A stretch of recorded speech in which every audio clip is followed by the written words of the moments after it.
Was produced by Cardiff City Council in partnership with the Ravenseth Development Company in April 1969. It covers the heart of Cardiff city centre. The road plan that goes with it and the financial and social costs will affect every Cardiff citizen in every district of the city in one way or another.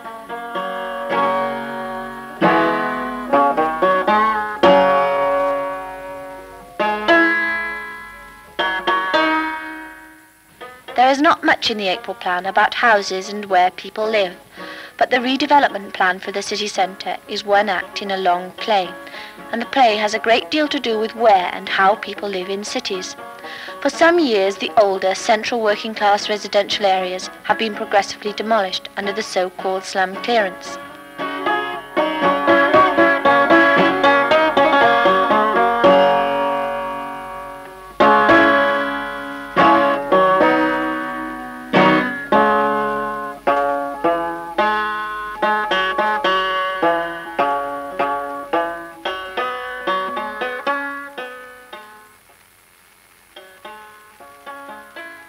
Thousands of people have been moved out to the ever-spreading estates on the edge of town.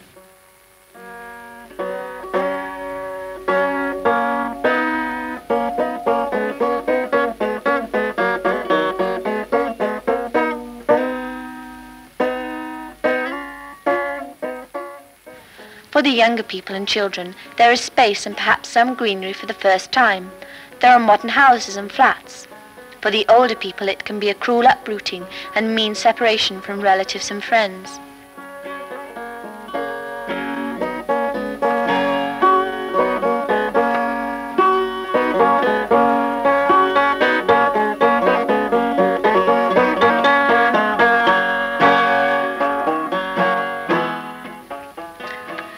And when you put people on the outskirts of the city, you have to get them back into the centre again. A lot of people work in the centre, and the plan is to increase the number working there. Also, people go to the centre to shop, and the plan is to develop more shops in the centre. In spite of the increase in car ownership, at least half the families in Cardiff do not have the choice of using a car instead of the bus. And if the bus and train service is not a good one, we spend more and more of our day waiting and travelling. When people lived together in small towns and villages, the centre was the natural meeting place, the marketplace and social centre combined. Today, the size of cities and the problems of getting people into the centre create a question for the planners: what to do with the city centre now? But it is only a theoretical question for town planners to write articles about. There are powerful economic interests which determine the answers. Catering more and more to the needs of the motor car and running down public transport today generally, where this is an outdated and old-fashioned idea. There's definitely not enough money spent on education. I think there must be some fault in the allocation of money for education, because what I've seen in the schools in Cardiff, they're all desperately lacking in money. I lived in Lanishan for 11 years. My children are now 10 and 8 and a half, and they've never seen a playground. New developments and sort of the way shopping space is laid out in modern buildings is very cold, and rents are expensive, and you find that the little specialist shops can't afford to be there anymore.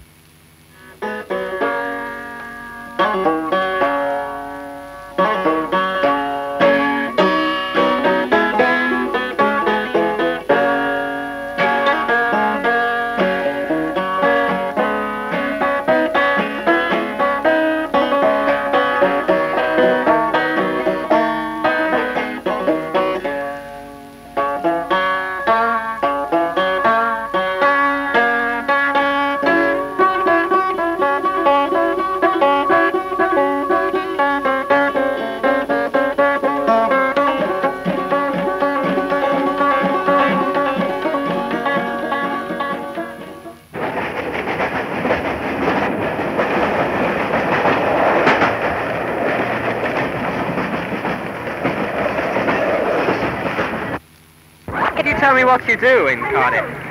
Me? Yes. At the moment I'm doing piss all, right? I'm just hunting around and looking for work, that's all.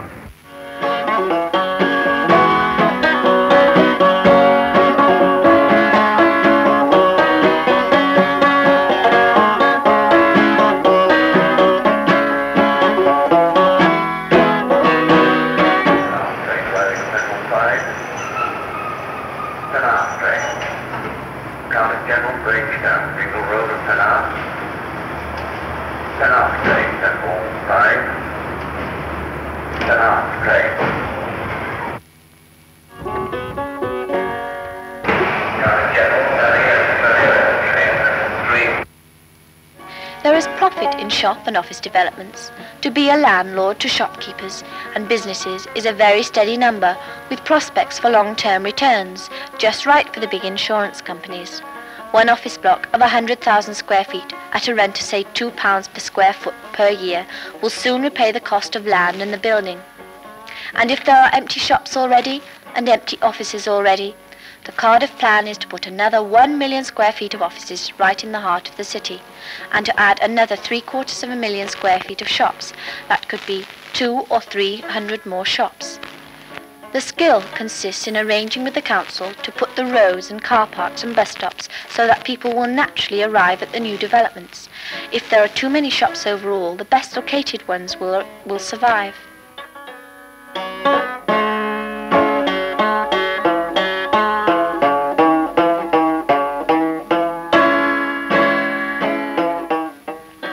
It also helps if the council agrees not to develop suburban shopping centres, which might be attractive to local shoppers and save them a journey into town. And it also helps if the council agrees to limit development of offices in other areas. The partnership between Cardiff Council and the property developer Ravenseft ensures these useful arrangements. The ratepayer will benefit from getting ground rent and rates if the development is successful and all the shops and offices are let. In that case, the total cost to the ratepayers for the scheme is £1.49 million. That is the cost for the land, the roads and the car parks. That is £1.5 million on the rates every year. Ravenseth will take, it is estimated, £2 million profit every year.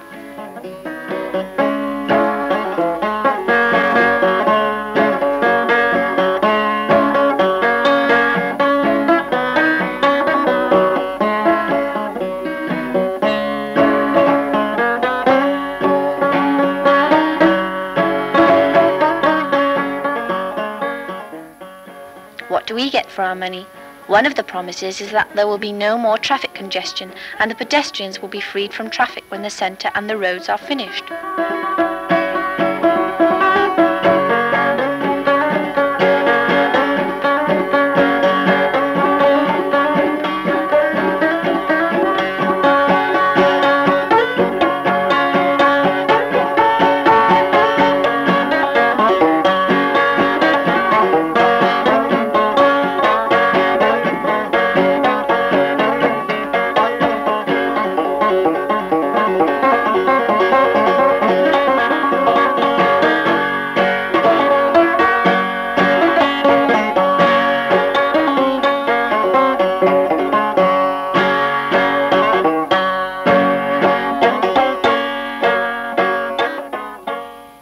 But even with the new roads, the buses must still carry the bulk of people.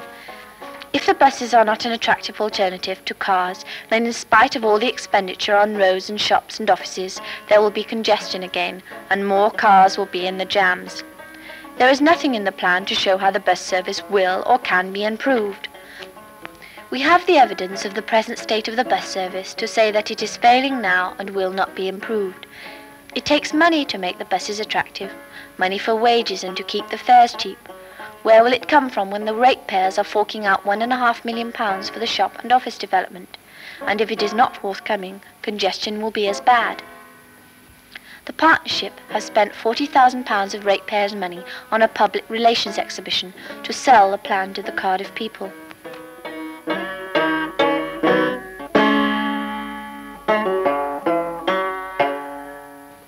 Leisure and entertainments. boredom and loneliness are problems too important to be left to the property developers, but with the council as partner, they have got to make a show of being interested.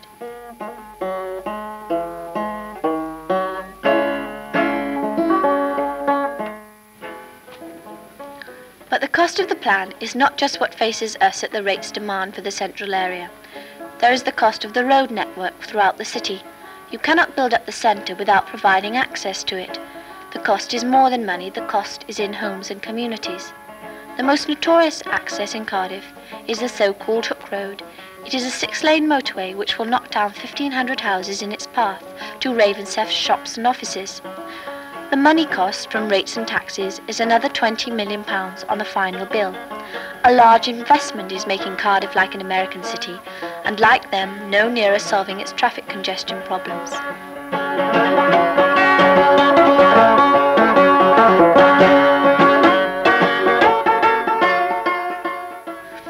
The whole plan is put over by its supporters, led by a few councillors, the rest following, and the property company, with a great deal of verbal flatulence, words like progress and redevelopment, building for the future, having a duty to future generations, how important it is for economic prosperity, and how great it is that everyone should be free to use their cars.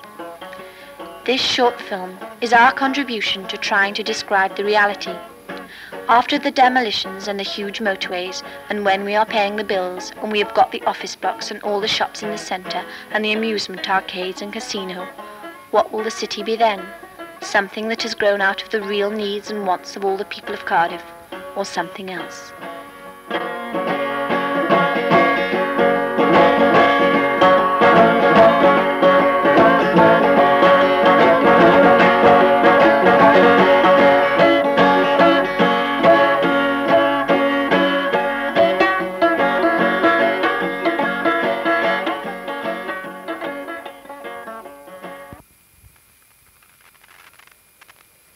If you go out on the town today, you're in for a big surprise. If you go out on the town today, you'll never believe your eyes. For all the tycoons that ever there was are sure to be there for certain, because a Ravenseth is buying the city centre.